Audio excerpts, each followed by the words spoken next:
स्वागत है आपका दोस्तों the I of the dragon princess के एपिसोड 1 में। दोस्तों ये एक मूवी है जिसे हमने एपिसोड में डिवाइड कर दिया है ताकि आपको कहानी बिल्कुल अच्छी तरीके से समझ आए। तो चलिए दोस्तों शुरू करते हैं बिना किसी देरी के। एपिसोड की शुरुआत होती है एक राज्य से जहां पर रात में एक जियांग शाओ नाम की लड़की जा रही होती है। तभी उसको अजीब सी आवाजें आना शुरू हो जाती हैं। ये सुनकर वो डर जाती है, जल्दी वहां से चलना शुरू कर देती है। लेकिन तभी उसके सामने एक अचानक से लड़की आ जाती है और उससे पूछती है क्या तुम जियांग शुई हो। ये देखकर वो डर जाती है और उससे पूछती है कि तुम कौन हो। तभी वो लड़की यानी कि वो एक डिमॉन होती है और अपनी उसको लाल आंखें दिखाती है और उस लड़की को गला पकड़कर मार देती है। तभी वहां पर लू हाईशेंग नाम का एक अधिकारी आता है और अपने एक सैनिक से कहता है कि शियालुई जाकर अपने सारे भाइयों को बुलाकर लाओ। और वो तुरंत भागकर उस लड़की के पास जाता है जिसको इस डिमॉन ने मार दिया था। फिर वो देखता है कि वो डिमॉन भाग रही होती है। तभी वो उसको पकड़ना शुरू कर देता है। फिर उन दोनों में काफी देर तक लड़ाई चलती है। लेकिन कुछ ही देर बाद जो लू हाईशेंग होता है वो उसे पकड़कर कहता है कि तुमने एक यंग गर्ल को मार दिया और उसकी दोनों आंखें निकाल ली, आज मैं इंसाफ करके रहूंगा। कि तभी डिमॉन उसके हाथ से छूट जाती है। फिर उन दोनों में एक बार फिर लड़ाई होती है। लेकिन कुछ ही देर बाद वो डिमॉन फिर पकड़ी जाती है। तभी वो डिमॉन एक मिस्टीरियस तरीके से उस लू हाईशेंग अधिकारी को धोखा दे देती है और वहां से भाग जाती है। तभी उसके पास सारे सैनिक आ जाते हैं। फिर लू हाईशेंग कहता है कि कुछ पल पहले मैंने उस डिमॉन को पकड़ लिया था। मुझे तो ऐसा लगता है कहीं ना कहीं ड्रैगन किंग टेम्पल भी इस मामले से जुड़ा हुआ है। फिर हमें सीन दिखता है नेक्स्ट मॉर्निंग का, जो कि होता है ड्रैगन किंग टेम्पल का, जहां पर उस ड्रैगन किंग टेम्पल के अंदर से 3 चित्र में से एक बीच वाली लड़की अचानक से बाहर निकलकर आ जाती है। तभी वो लड़की उस चित्र में से निकलकर कहती है तो ये है इंसानी दुनिया। उसके बाद वो देखती है कि उसके पिता की तस्वीर है। उसके बाद वो उनको प्रणाम करती है और उसके बाद दोनों कान को पकड़कर उनको जीभ चढ़ाने लग जाती है। तभी वो इस टेम्पल में अचानक से तीर्थयात्री वाली किताब देखती है। इसमें सारे तीर्थयात्रियों के आने जाने वालों के नाम लिखे होते हैं। तभी वो उसमें पढ़ती है कि अगर कुछ भी लिख के ब्लेसिंग रिबन में हम उस ट्री से बांध देते हैं तो सारी इच्छाएं पूरी हो जाती हैं। तभी वो कहती है हाँ हाँ ये अच्छा रहेगा। तभी वो उस ब्लेसिंग रिबन में लिखना शुरू कर देती है। फिर अचानक से कहती है कि शायद मैं इंसानी दुनिया में अपनी किस्मत से मिल पाऊँ। फिर वो उस ब्लेसिंग रिबन को उठाती है जिसमें लिखा होता है कि जैसे जैसे हम बड़े होंगे एक दूसरे को जान पाएंगे। फिर वो उस रिबन को अपने पास रखकर उस टेम्पल से बाहर निकल जाती है, जहां पर वो देखती है कि एक सैनिक पेड़ पर चढ़ा हुआ है। तभी वो उससे पूछती है कि तुम यहाँ क्या कर रहे हो। और वो भागकर उसके पास आती है और कहती है क्या तुम्हें नहीं पता कि ब्लेसिंग ट्री को डैमेज करना इसका मतलब ड्रैगन किंग का अपमान करना है। तभी वो सैनिक कहता है कि तुम अचानक से यहाँ पर कैसे आ गई, हमने तो आज सुबह से ही इस ड्रैगन किंग टेम्पल को बंद करके रखा है। तभी जो लड़की होती है जिसका नाम हाई लैंजू होता है वो कहती है कि मैं इसी टेम्पल में से आई हूँ। तभी वो सैनिक हाई लैंजू से कहता है अगर आप ऐसा व्यवहार करेंगे तो हम आपके साथ अच्छे से पेश नहीं आएंगे, समझी। तभी हाई लैंजू कहती है कि अच्छा तो मैं देखना चाहती हूँ कि तुम मेरे साथ कैसे पेश आते हो। तभी वो सैनिक पेड़ से कूदकर हाई लैंजू को पकड़ने के लिए आता है, लेकिन वो उनको पकड़ नहीं पाता। हाई लैंजू ड्रैगन किंग की बेटी होती है।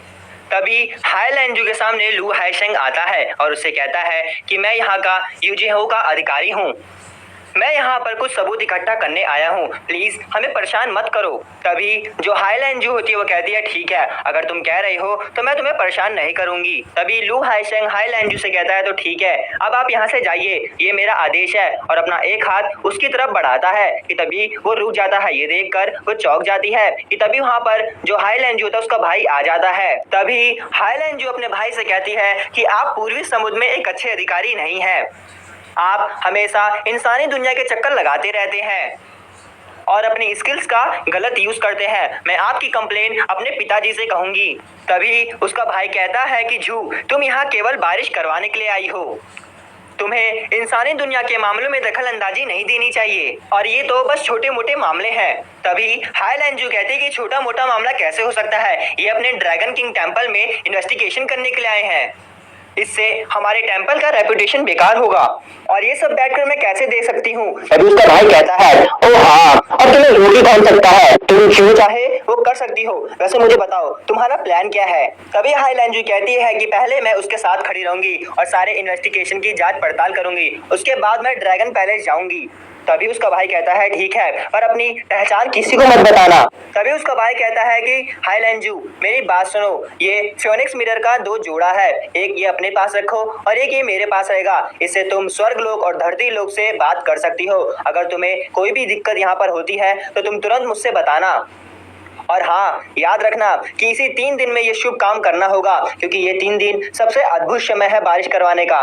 तभी हाईलैंजू कहती है कि हाँ ठीक है, मैं समझ गई, मैं कोई बच्ची नहीं हूँ। फिर वो जाकर उस अधिकारी के सामने खड़ी हो जाती है और उसका हाथ अपने गाल पर लगा लेती है और अपने भाई को इशारा करती है कि सब कुछ नॉर्मल कर दो। फिर वो जैसे ही नॉर्मल करता है कि वो एक जोड़ का चाटा अपने गाल पर लगवा लेती है और वहीं पर बेहोश हो जाती है। जब हाईलैंजू बेहोश हो जाती है तो ये देखकर जो अधिकारी होता है, जिसका नाम होता है लू हाईशैंग, वो देखकर हैरान हो जाता है और कहता है, मिस उठिए, जल्दी उठिए। तभी उसका एक सैनिक उसके पास आता है और कहता है, माय लॉर्ड, मुझे लगता है ये हमारे साथ मजाक कर रही है और हमें फालतू में परेशान करना चाहती है। तभी लू हाईशैंग उसे देखता है और वो देखता है कि उसके पास एक ब्लेसिंग रिबन है। वो उसे उठाता है, उसके बाद अपने सैनिक से कहता है कि शर्ली, क्या तुम्हें डॉक्टर को बुला कर लाओ, ये देखो ये बेहोश हो गई है और डॉक्टर को ठीक मेरे घर पर भेज देना, हमें इसे बचाना होगा। तभी जो हाईलैंजू होती है वो सब आंखें खोलकर देख रही होती है। फिर हमें सीन दिखता है लू मैंसन का, जहाँ पर एक रानी एक लेडी से कह रही होती है जिसका नाम यूही होता है। उससे कहती है, यूही, मैं तुम्हारी बात समझ सकती हूँ, अगर तुम लू फैमिली की यंग मैडम बन जाओगी, यानी तुम लू हाईशैंग से शादी कर लोगी, तो हमारे बीच और भी रिश्ते मजबूत हो जाएंगे। तभी यूही कहती है कि आंटी, मैंने बचपन में ही अपने माता पिता को खो दिया था और आपने मुझे पाला है, और रही शादी की बात, तो मुझे आपकी आज्ञा मंजूर है। तभी वो रानी कहती है, तो ठीक है, हाईशैंग को घर आने दो, मैं उससे बात करूंगी तुम्हारी शादी को लेकर। कि तभी वहां पर लू हाईशैंग वो हाईलैंजू को लेकर आ जाता है। तभी वो जो रानी होती है उससे पूछती है कि ये किस फैमिली से है। तभी लू हाईशैंग कहता है कि गलती से मैंने इनको इंजर्ड कर दिया और ये अचानक से बेहोश हो गई, इसलिए मैं इसे ठीक करने के लिए अपने घर पर ले आया। तभी वो जो रानी होती है वो कहती हैं, तो ठीक है, जल्दी से डॉक्टर को बुलाओ। तभी लू हाईशैंग कहता है कि मैंने शाइलोई को डॉक्टर को लाने के लिए भेज दिया है, वो तुरंत आते ही होंगे। फिर हमें सीन दिखता है जहाँ पर रानी डॉक्टर से पूछती है, क्या अब ये ठीक है? तभी वो डॉक्टर कहता है, हाँ ये ठीक है। तभी हाईलैंजू की आंखें खुल जाती हैं और उससे पूछती है कि आप लोग कौन हैं। तभी लू हाईशैंग कहता है कि डरो मत, मैं लू हाईशैंग हूँ, मैं यूजोंग का एक अधिकारी हूँ, ये मेरा घर है और ये बिल्कुल सेफ है। तभी हाईलैंजू पूछती है कि मैं यहाँ कैसे आ गई। तभी रानी अपनी मेड से सूप मंगाती हैं और कहती हैं, इस सूप को इधर लाओ। तभी रानी सूप हाथ में लेकर हाईलैंजू से कहती हैं कि मैं इसकी माँ हूँ, मैंने अपनी बेटी से सुना कि इसने गलती से तुम्हें चोट पहुँचाई है, मैं तुमसे माफी मांगती हूँ। ये सुनकर जो हाईलैंजू होती है वो कहती है कि इन्होंने मुझे गलती से चोट पहुँचाई है, पर मुझे कुछ याद क्यों नहीं आ रहा। तभी यूहे हाईलैंजू को शक की नजर से घूरना शुरू कर देती है। तभी रानी उससे पूछती है, क्या तुम्हें अपना नाम याद नहीं है? तभी हाईलैंजू अपने सर पर हाथ रख के कहती है कि मेरे सर में बहुत दर्द हो रहा है और मुझे कुछ भी याद क्यों नहीं आ रहा। तभी लू हाईशैंग कहता है कि ये तुम्हारा सर दर्द हो सकता है क्योंकि तुम्हें चोट लगी है और जिसकी वजह से तुम्हें भूलने की बीमारी हो सकती है। फिर वो अपने पास से एक रिबन निकालता है और कहता है, क्या तुम इसे जानती हो? ये तुम्हारा ब्लेसिंग रिबन है। तभी यूहे उस रिबन को अपने हाथ में ले लेती है और उसका नाम पढ़ती है हाईलैंजू और कहती है, देखो इसका पहला और आखिरी नाम इस ब्लेसिंग रिबन पर लिखा हुआ है। तभी यूहे कहते हैं कि कुछ मिनट का समय दीजिए, हम पता लगा लेंगे कि किस फैमिली की बेटी खोई है। तभी जो लू हाईशैंग होता है वो कहता है कि मैं जानता हूँ, यूजे हाउस होल्ड के रजिस्टर में किसी का भी नाम हाई से शुरू नहीं होता। तभी यूहे कहती है कि शायद ये अपने जानने वालों में से किसी की बेटी हो। देखो इस पे क्या लिखा है इस रिबन पे, कि जैसे जैसे हम बड़े होंगे एक दूसरे को जान पाएंगे। शायद ये किसी की पत्नी होगी जो गलती से अपने घर से निकलकर आ गई। तभी हाईलैंजू मन ही मन कहती है कि इंसानी दुनिया की जो लड़कियां होती हैं इनकी जवान तो बहुत फिसलती है, इनका मन में जो भी आता है वो कह देती हैं, ये जरूर मेरे को इस घर से निकालना चाहती होगी। फिर वो उस रानी से कहती है कि मुझे प्लीज़ यहाँ पे रहने दीजिए, मैं अभी इस वक्त कुछ नहीं जानती और मुझे कुछ भी याद नहीं आ रहा। अगर आप मुझे किसी अनजान के हाथों में दे देंगे तो वो मेरे साथ क्या करेंगे ये मैं भी नहीं जानती और मेरी सारी जिंदगी बर्बाद हो जाएगी। तभी वो रानी कहती हैं कि ठीक है, आज से ये बच्ची यहीं पर रहे, इसकी ठीक से देखभाल करनी चाहिए। तभी लू हाईशैंग कहता है, तो ठीक है, आज से सब मम्मी की आज्ञा का यानी कि माता की आज्ञा का पालन करेंगे। लेकिन जो यूहे होती है वो मुंह बना लेती है और वो कहीं ना कहीं जो हाईलैंजू होती है उससे चिढ़ती है। फिर हमें नेक्स्ट सीन में दिखता है जो पेड़ की देवी होती है वो डिमॉन को ठीक कर रही होती है। तभी वो डिमॉन ठीक हो जाती है और वो पेड़ की देवी कहती है कि तुम अब बिल्कुल ठीक हो गई। तभी वो जो डिमॉन होती है वो कहती है कि आपका बहुत बहुत शुक्रिया पेड़ की देवी। फिर वो कहती है कि इंसानों की आंखें बिल्कुल भी ठीक नहीं होती, ये कुछ दिन बाद सड़ जाती हैं, मुझे हर 2 दिन बाद अपनी आंखों को बदलना होता है। नहीं तो ये लाल होना शुरू हो जाती हैं और बहुत दर्द होता है। इनके सड़ने से पहले मुझे नई आंखों को ढूंढना पड़ता है। तभी वो पेड़ की देवी कहती है, क्या तुम मेरे साथ कुछ एक्सचेंज करोगी? मैं तुम्हें इसके बदले ऐसी आंखें बताऊंगी जो कभी नहीं सड़ेंगी। बताओ, क्या तुम करना चाहोगी एक्सचेंज? तभी वो डिमोन कहती है कि हाँ, मैं एक्सचेंज करना चाहती हूँ, पर मैं इस वक्त तुम्हारे साथ क्या एक्सचेंज कर सकती हूँ? तभी पेड़ की देवी कहती है कि मुझे तुम्हारी जीवन शक्ति चाहिए, क्योंकि तुम्हारी जीवन शक्ति ऐसी शक्ति है जिसे पाकर मैं बहुत लंबे समय तक सरवाइव कर पाऊंगी और इस तरह की शक्ति पाकर मेरी सारी बॉडी फिर से अच्छी हो जाएगी। सोच लो, क्या तुम्हें वो आंखें चाहिए? क्या तुम मेरे साथ एक्सचेंज करना चाहती हो? तभी वो डिमोन कहती है, ठीक है, मैं तुम्हारे साथ एक्सचेंज करना चाहती हूँ। तभी वो पेड़ की देवी अपना एक जड़ भेजकर उसको लपेट लेती है और उसकी सारी शक्ति अपने अंदर लेना शुरू कर देती हैं और कहती हैं कि तुमने लाइफ एंड डेथ का कॉन्ट्रैक्ट साइन कर लिया है। और वो पेड़ की देवी उसकी शक्ति पाकर फिर से जवान दिखना शुरू हो जाती है। फिर वो जो डिमोन होती है वो कहती है कि मेरी आंखों का क्या हुआ?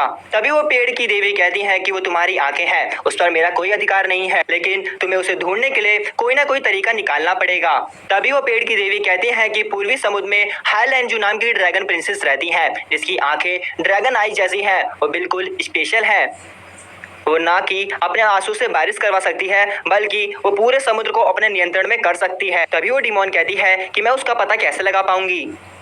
तभी जो पेड़ की देवी होती है वो कहती है कि यूजहू राज्य में सूखा पड़ा हुआ है। स्वर्गलोक ने ड्रैगन प्रिंसेस को आदेश दिया है कि 3 दिनों में वहां पर शुभ समय है और वहां पर तुम्हें बारिश करवानी होगी।